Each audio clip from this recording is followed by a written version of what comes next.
So OpenAI released this Go feature in Codex, which allows agents to continuously working for hours and hours on bigger and complex projects.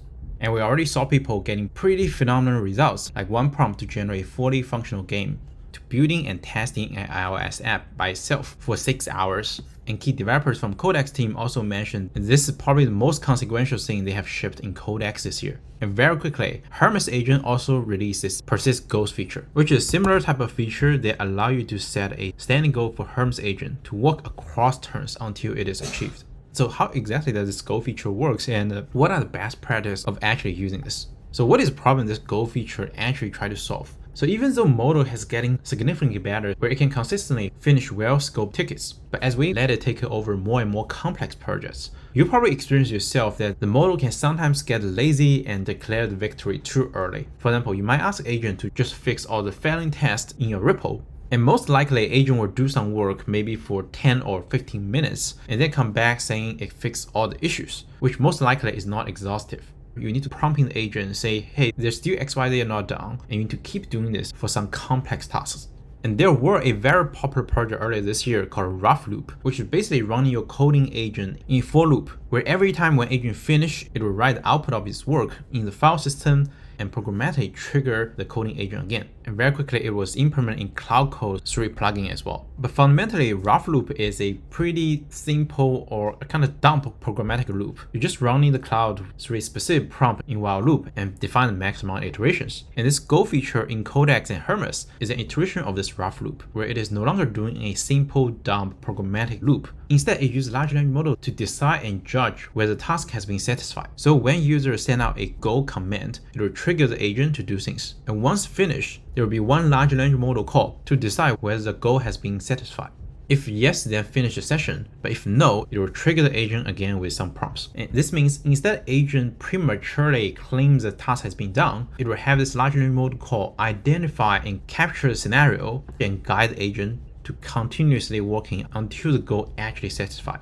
Meanwhile, it also made it good to handle ambiguous tasks. So instead of a list of tasks that has well scoped out, it can handle things like just cut the Docker image size by 60%, where you probably at the beginning don't know exactly how to do this. We can get agent to start exploring, trying out multiple different methods and approaches, and step by step adding the improvements. This is somewhat similar to the other very popular project earlier this year from Andrew Kapsey like Auto Research, where fundamentally it's also a for loop that getting agent continuously working and save the stated result. So this Go feature is really good for this type of complex long-running coding work like code migration, large refactories, as well as ambiguous goals like experiments, where agent can keep making scoped progress. So compared with original Rough Loop, the stop condition, instead of being a programmatic menu limitations, it will be using large language model to judge and decide whether the goal is finished. And when new loop start, instead of feeding the identical prompt.md into the agent loop, this Go feature has this continuous prompt about Go context as well as the state. And the way it works, as we mentioned before, is this loop that is running. And once finished, it will send to this large language model call with a prompt here that defines the definition of done, the output format, as well as a goal and response. And this large language model call can output status as well as reasoning. And if you judge the goal is not finished, then a message will be sent back to the agent. You will see a status like this, but in reality, the agent receives a message like continuing toward your standing goal that lists out the goal file and a special prompt to continuously working towards this goal, take the next concrete steps. If you believe the goal is completed, state it so explicitly and stop. And the Codex continuous prompt is a little bit more sophisticated, where it has things like do not accept proxy signal as completion by themselves. It only marks a goal achieved when the audit shows the objective has actually been achieved, no required work remain. Then uses update goal with the status complete. So Codex Go feature actually asks agent to mark the goal as complete by itself, versus Hermes agent would have special large language model call to judge the result. And to activate this Go feature in Codex, you can do Codex features list. This will list out all the experimental features that Codex has, and you will see Go's feature here. Each one labeled as stable or under development, and whether it has been toggled on or not. And then you can just do Codex features enable Goals. You should see a success message here.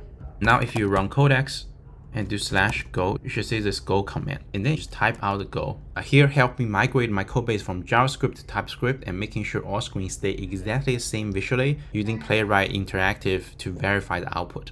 And once you send, it will receive this Go active message, and then the agent will start working. And while it is working, you can always just run this Go command again to check the status of the Go in terms of how long it has been running, total amount of token has been used. And you can also run Go pause or Go clear to stop the work anytime.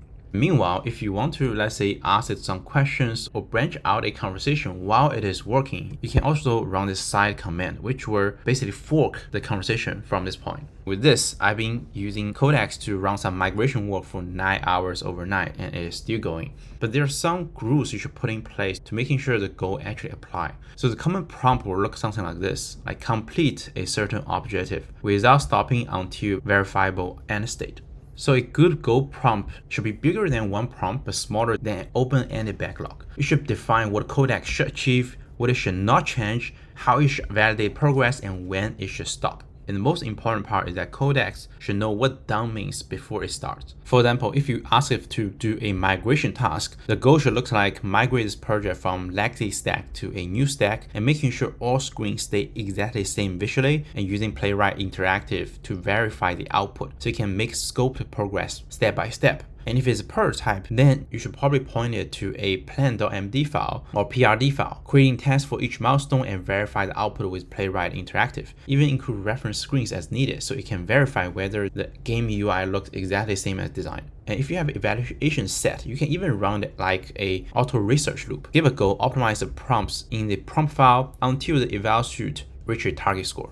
And after each change, run the eval command, inspect the failing cases, and keep the prompt at its minimum and target it. Stop when the target is met. So what you see here is that you have to define very explicitly what does done and finish means, so the agent will know when to stop. Because without defining that, what you see is that agent will again just get lazy and decide, okay, this task has been done, and finish out very quickly. And there's some similar learnings from Vincent, who is one of the maintainers for OpenClaw. He has been running Go for 3 days on OpenClaw across 30 rounds, gazillion tokens, and many PRs. One of the learning he had is that you should spend time to align with agent early on. Most time, if you just simply paste in a prompt and ask it to do, it is likely to give you garbage. So instead, he will have a conversation with the agent about all the context, like what his project is, what are the things he care about, what bad looks like for a user, what he already tried and ruled out, and kind of bugs he keep missing, and ask the model to ask anything before he starts. So an initial interview alignment conversation is very critical here.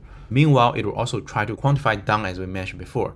So you should not prompt it to something like keep going until everything is fixed. Once the definition of done is fuzzy like this, then model will either quit too early or spiral into nonsense. You have to give it some quantifiable number. And here's one example QA prompt that he has been using. It will define the path and has very clear stop conditions, which is once it found 20 discrete new issues, and for each issue, produce repro proposed fix, push fix to a branch as you go, and log the result to .run folder. Or this prompt he has been using for new projects, like we are building X, reference implementation to different repos, and also point out to a list of files including anti-patterns, logs, and design pattern you wanted to follow, as well as what my user will expect. So here you can see that even for new project, it's very important to list out the expected criteria and behavior, rather than a loose goal that optimize or improve our app UX. So having a good Go prompt is quite critical to decide whether you get good results or not. And there's one open source project called GoBuddy, which is basically a skill that help you construct a good prompt. The way it works is that you can run npx GoBuddy and then run Codex.